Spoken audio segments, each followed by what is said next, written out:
kids, I just heard the Lord say, the first shall be last and the last shall be first. The first shall be last and the last shall be first. And we know the scripture where it talks about how, there was an employer that had hired some workers to work out in the fields. It was Jesus telling a parable.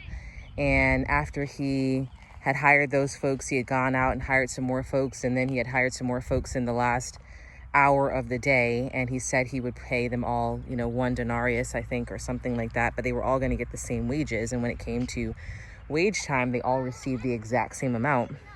And those who had started off were like super upset, saying, how come they get the same amount? We were here all day, we worked here all day, et cetera, et cetera. And the owner or the master of the employers or whomever it was, they said that or the owner said, why can't I decide what I do? Why can't I decide how I pay those? And he said, the kind of ending parable was the first shall be last and the last shall be first. And basically what Jesus was getting at in that was just talking about that, those who have been in last place, so to speak, those who seemingly just jumped on the bandwagon, doesn't mean that you weren't working as hard. It doesn't mean that you haven't been doing just as much. You may have even in some ways felt forgotten. Who knows if those who had gotten picked to work, they were standing around, as it says in the Bible, looking for work, and the employer came and hired them on.